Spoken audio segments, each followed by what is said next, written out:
नमस्कार, आपका स्वागत है। इस वक्त की हर अहम खबर के साथ मैं हूं अंकिता सिंह। देश में बीते 24 घंटे में करीब 61,000 नए मामले सामने आए और उससे अधिक रिकॉर्ड 66,500 से अधिक मरीज ठीक हुए हैं। सक्रिय मामलों की संख्या में 6,000 से अधिक की कमी आई है। आईसीएमआर के महानिदेशक प्रोफेसर बलराम भार्गव ने देश में कोरोना वैक्सीन के ट्रायल के फेज को लेकर जानकारी दी। उन्होंने कहा कि भारत में 3 कोविड-19 वैक्सीन का परीक्षण चल रहा है। इन तमाम खबरों के अलावा देश दुनिया की हर खबर पर रहेगी नजर। शुरुआत करते हैं बुलेटिन की।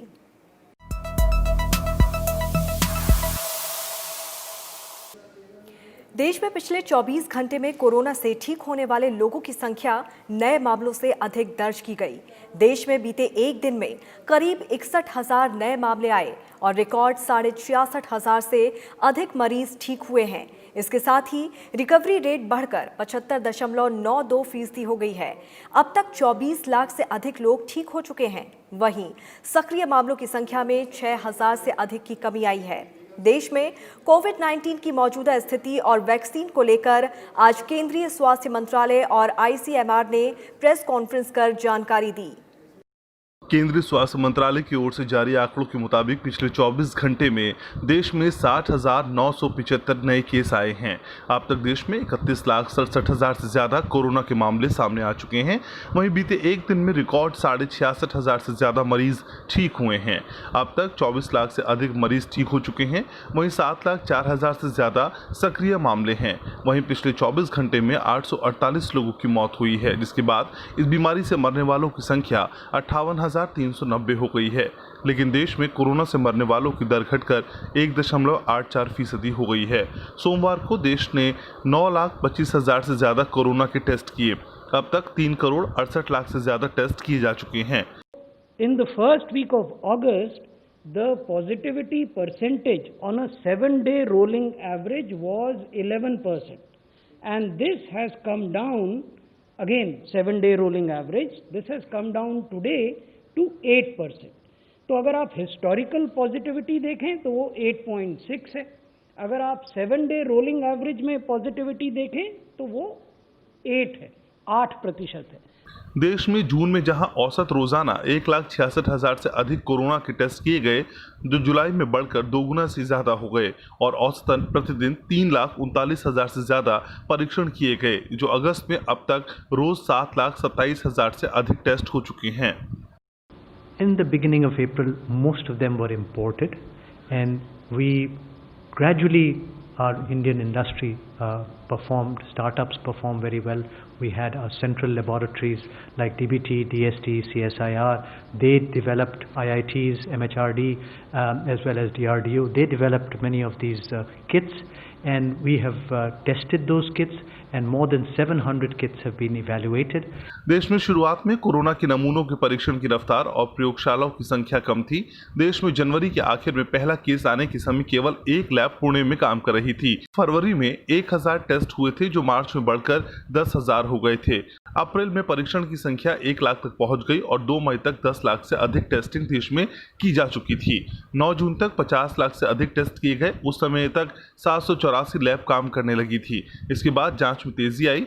6 जुलाई तक देश में 1 करोड़ से ज्यादा कोरोना के नमूनों के परीक्षण किए गए और लैब संख्या 1100 हो गई और 2 अगस्त तक देश में 2 करोड़ से अधिक नमूनों की जांच की जा चुकी थी।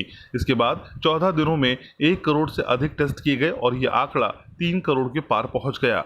22 अगस्त तक देश में 3.5 करोड़ टेस्ट किए जा चुके थे। देश में कोरोना के सक्रिय मामलों में कमी आई है और अगस्त के महीने में इसकी रफ्तार कम हुई है। केंद्रीय स्वास्थ्य कल्याण मंत्रालय ने कहा है कि देश में कोरोना के कुल मामलों में सक्रिय मामले सिर्फ 22.2% हैं। इसमें से 5% से भी कम मरीज ऑक्सीजन, आईसीयू और वेंटिलेटर सपोर्ट पर हैं। कुल एक्टिव मामलों में से कुल 2.70% मामले ही ऑक्सीजन सपोर्ट पर हैं। एक्टिव मामलों में से 1.92% मरीज ही आईसीयू में हैं और 0.29% वेंटिलेटर सपोर्ट पर हैं। भारत में कोविड-19 से मृत्यु दर 1.58% है, जो दुनिया में सबसे कम है।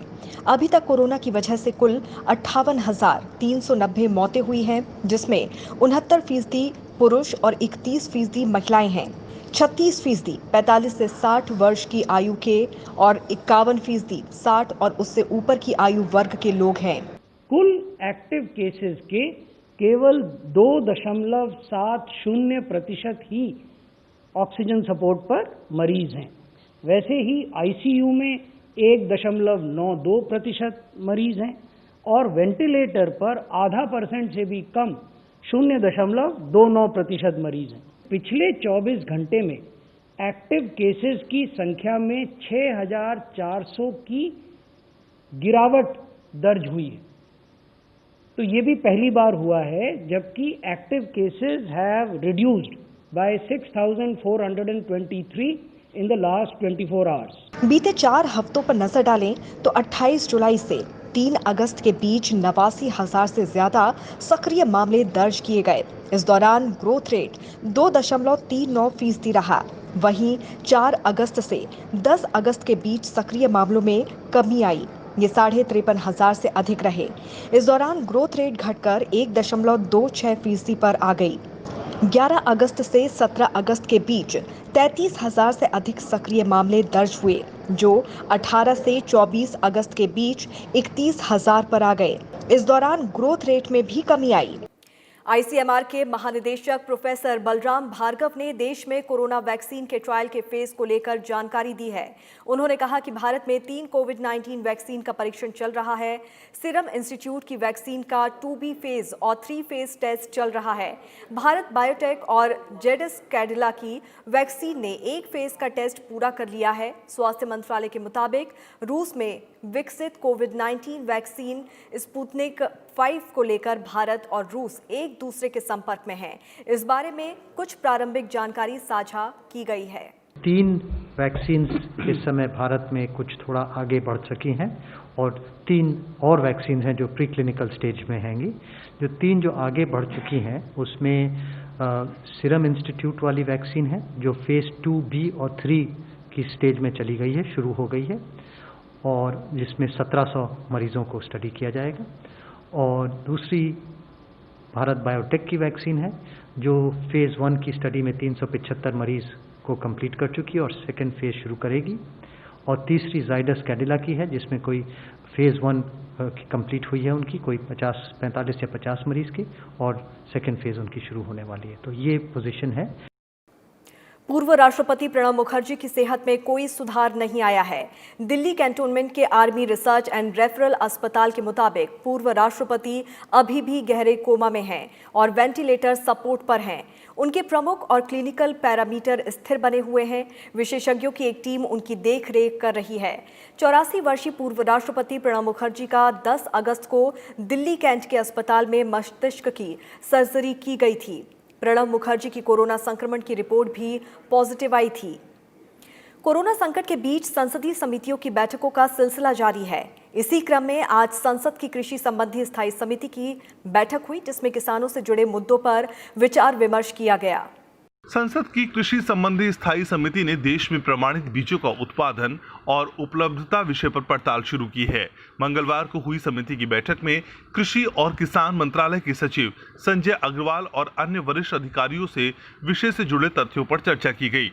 समिति ने सरकार की ओर से उठे कदमों की जानकारी भी ली। बैठक में 7 अधिकारियों का साक्ष्य लिया गया।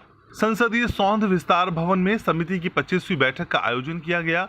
लोकसभा सांसद पर्वत गौड़ा, चंदन गौड़ा, गद्दी गौदर की अध्यक्षता वाली इस समिति ने भारत में कृषि उत्पादन को बढ़ाने में प्रमाणित बीजों का बहुत महत्व रहा है।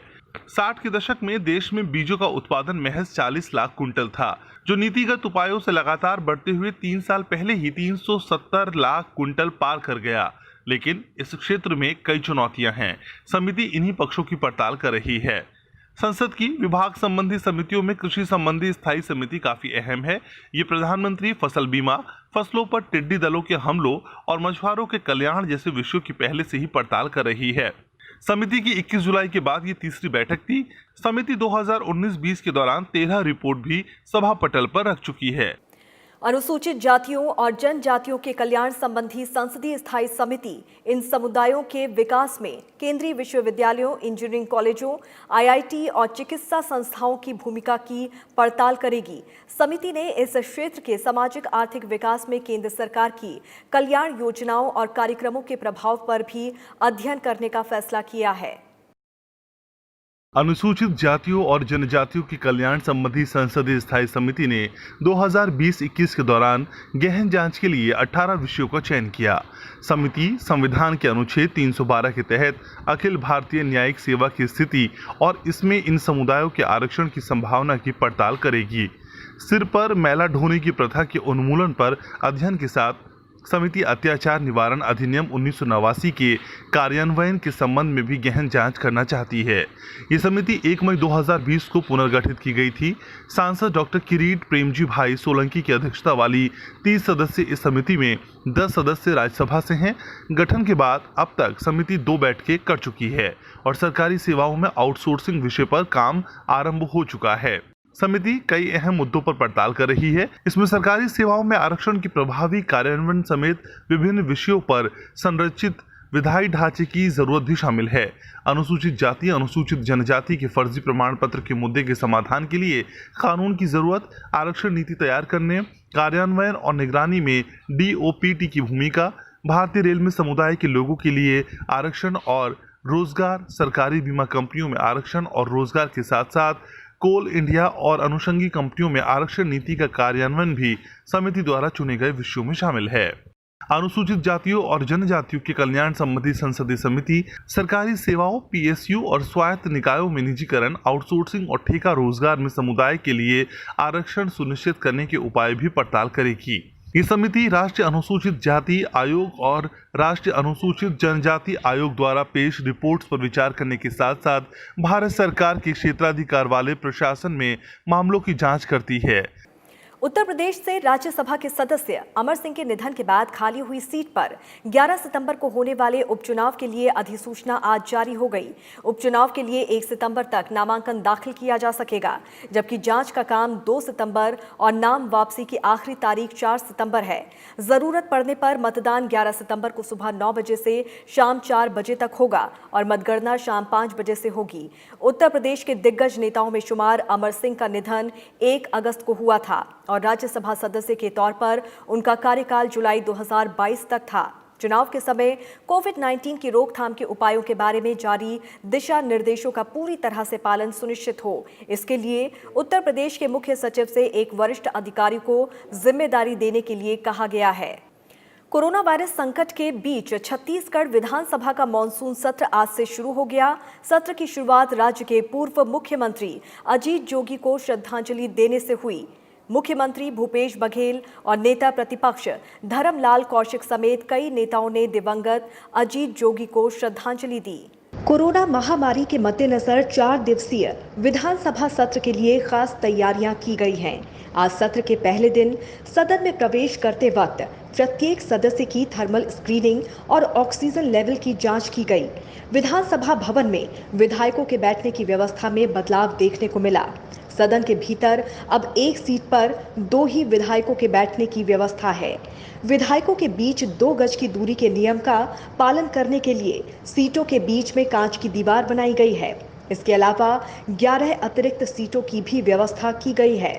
सभी के लिए विधानसभा परिसर के भीतर शारीरिक दूरी का पालन करना, मास्क या फेस कवर का इस्तेमाल और समय समय पर हाथों को सैनिटाइज करना या धोना अनिवार्य है।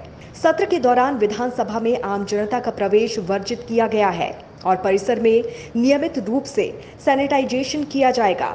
विधानसभा में विपक्ष के नेता धर्मलाल कौशिक ने कहा कि उनकी पार्टी राज्य में कोरोना संक्रमण के बढ़ते प्रभाव, क्वारंटाइन सेंटर की स्थिति, शराब की अवैध बिक्री, अवैध रेत खनन समेत कई मामले को उठाएगी। उन्होंने कहा कि सरकार से जवाब मांगने के लिए 4 दिन का सत्र पर्याप्त नहीं है, लेकिन इस सीमित समय के दौरान जनता के हित से जुड़े सभी मुद्दों को जोरदार तरीके से उठाया जाएगा। वित्त मंत्री निर्मला सीतारमण ने मंगलवार को कहा कि सरकार सूक्ष्म, लघु और मध्यम उद्यमों के लिए हाल ही में घोषित आपातकालीन क्रेडिट लिंक्ड गारंटी योजना में और अधिक बदलाव करने के लिए तैयार है। वित्त मंत्री ने CII के प्रतिनिधियों के साथ बातचीत में कहा कि सरकार नियामकों और उद्यमों के बीच सहयोग के लिए इससे बेहतर समय नहीं हो सकता। उन्होंने कहा कि 3 लाख करोड़ की योजनाएं पेशेवरों के लिए खुली हुई हैं और जरूरत पड़ने पर सरकार और अधिक बदलाव के लिए तैयार है। उन्होंने कहा कि सरकार को विनिवेश के मामले में तेजी लानी होगी। उन्होंने ये भी कहा कि बैंकों को पर्याप्त सहायता सुनिश्चित करने के लिए सरकार केंद्रीय रिजर्व बैंक के साथ मिलकर काम कर रही है। केंद्रीय सड़क परिवहन एवं राजमार्ग मंत्री नितिन गडकरी ने मंगलवार को मध्य प्रदेश से जुड़ी 11,427 करोड़ रुपयों की लागत वाली 45 सड़क परियोजनाओं का वीडियो कॉन्फ्रेंसिंग के जरिए शिलान्यास और लोकार्पण किया। 1361 किलोमीटर कुल लंबाई की ये सड़क परियोजनाएं मध्य प्रदेश के पर्यटन और पिछड़े क्षेत्र के विकास में महत्वपूर्ण योगदान करेंगी। केंद्रीय सड़क परिवहन एवं राजमार्ग मंत्री नितिन गडकरी ने मंगलवार को मध्य प्रदेश से जुड़ी 11,427 करोड़ रुपए की 45 सड़क परियोजनाओं का शिलान्यास और लोकार्पण किया। 1,361 किलोमीटर लंबी इन सड़क परियोजनाओं के पूर्ण होते ही मध्य प्रदेश में सड़क नेटवर्क काफी मजबूत हो जाएगा। परियोजनाओं का शिलान्यास करते हुए नितिन गडकरी ने कहा कि देश में प्रतिवर्ष लाखों लोगों की सड़क हादसों में मौत होती है, जो ठीक नहीं है। उन्होंने राज्य सरकारों से अनुरोध किया कि इसमें कमी लाने के लिए वे कदम उठाएं। आज जो शिलान्यास हुआ उसमें ननासा से बैतूल, इसमें ननासा से पीनगांव 867 करोड़ रुपए का प्रोजेक्ट है, 47 किलोमीटर। फिर हरदा से ठेमगांव 555 करोड़ 30 किलोमीटर और चिचोली से बैतूल 620 करोड़ का 40 किलोमीटर। तो ये जो प्रोजेक्ट है इसमें ननासा, पीड़गांव, हरदा, टेमगांव, चिचोली, बैतूल तक 2,420 करोड़ की लागत से 117 किलोमीटर का 4 लेन मार्ग बनाया जाएगा।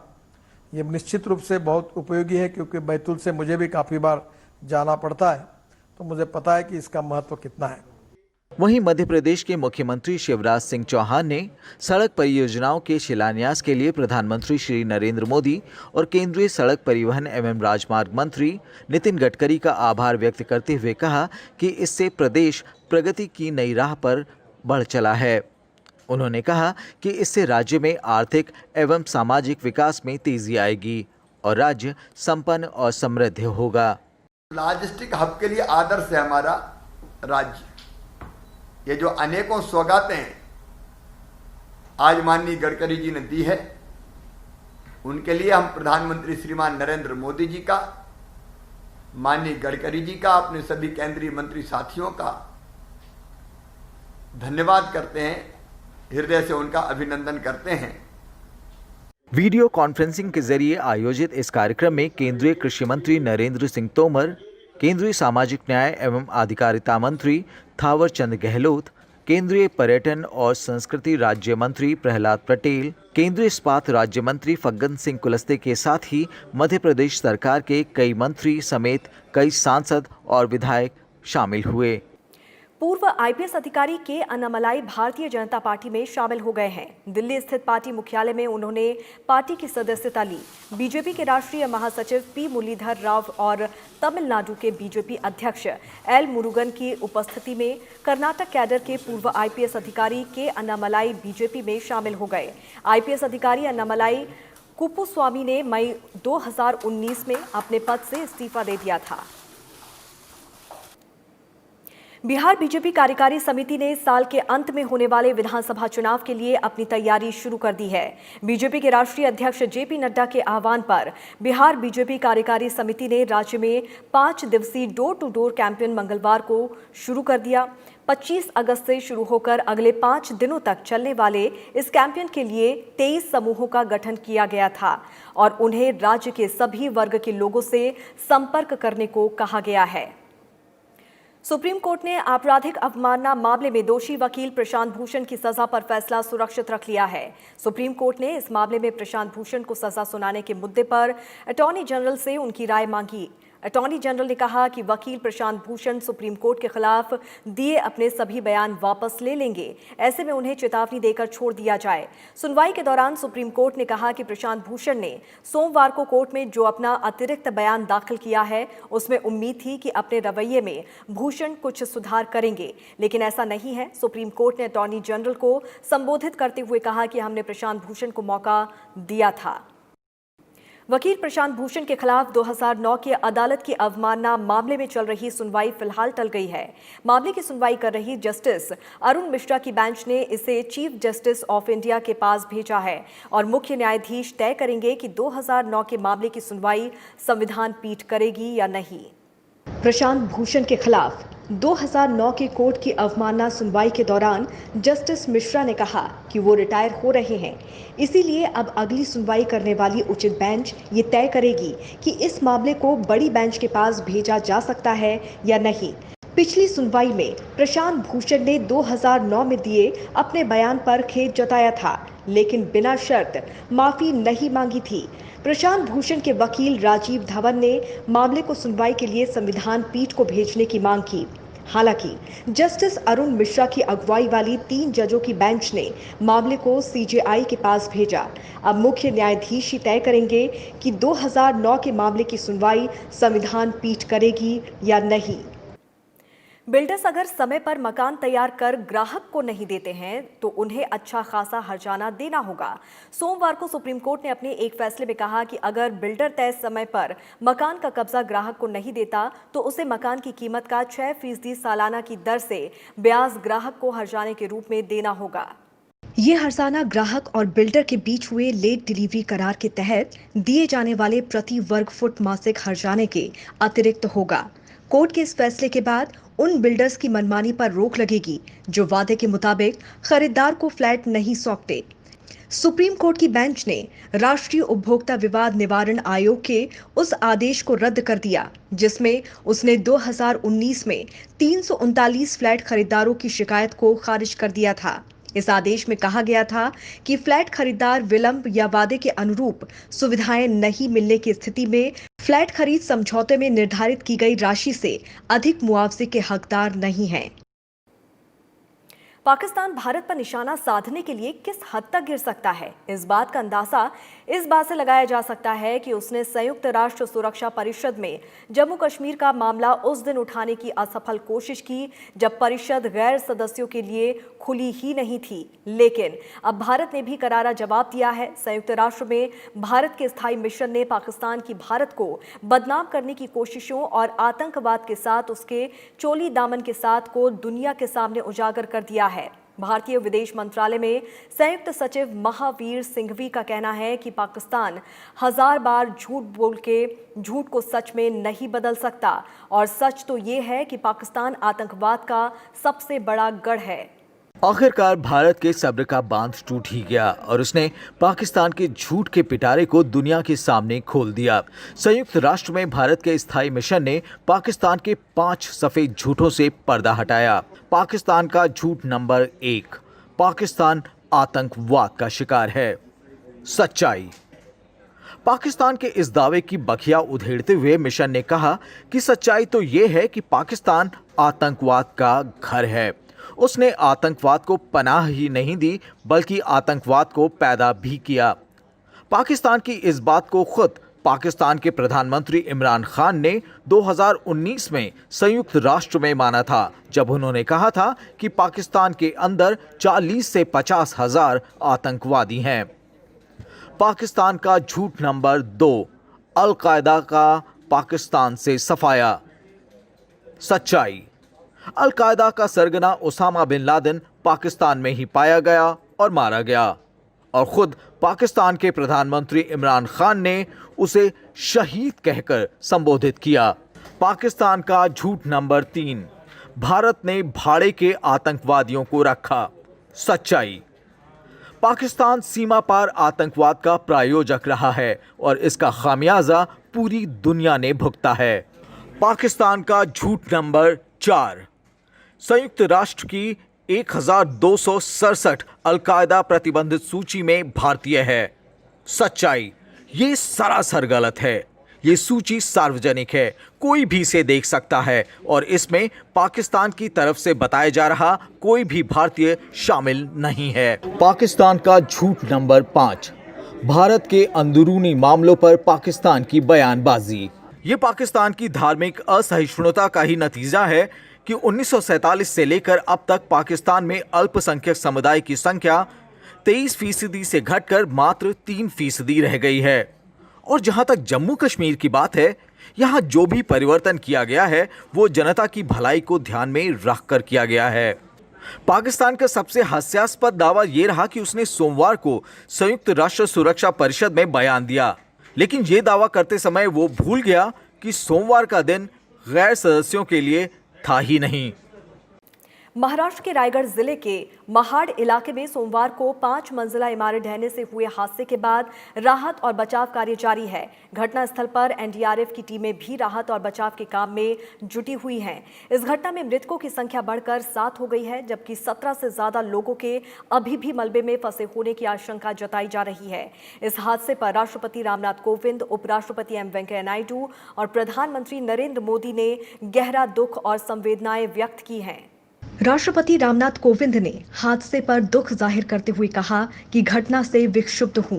उन्होंने कहा कि मेरे विचार और प्रार्थनाएं दुर्घटना पीड़ितों के साथ हैं। मैं घायलों के शीघ्र स्वास्थ्य लाभ की कामना करता हूं। उपराष्ट्रपति एम वेंकैया नायडू ने भी हादसे को बेहद दुखद बताते हुए शोक संतप्त परिवारों के प्रति संवेदनाएं प्रकट की, साथ ही घायलों के शीघ्र स्वास्थ्य लाभ की प्रार्थना की। उपराष्ट्रपति ने कहा कि मौके पर मौजूद स्थानीय अधिकारी और एनडीआरएफ की टीमें हर संभव सहायता के लिए तैयार हैं। प्रधानमंत्री नरेंद्र मोदी ने भी इस हादसे पर गहरा शोक व्यक्त किया है। प्रधानमंत्री ने कहा कि महाराष्ट्र के रायगढ़ के महाड़ में इमारत ढहने से दुखी हूं। मेरी गहरी संवेदनाएं उन परिवारों के साथ हैं जिन्होंने अपने प्रियजनों को खो दिया है। मैं घायलों के जल्द से जल्द ठीक होने की मंगल कामना करता हूं। स्थानीय अधिकारी और एनडीआरएफ की टीम त्रासदी स्थल पर मौजूद है, जो हर सहायता मुहैया करा रही है। और इसी के साथ इस बुलेटिन में फिलहाल इतना ही। नमस्कार।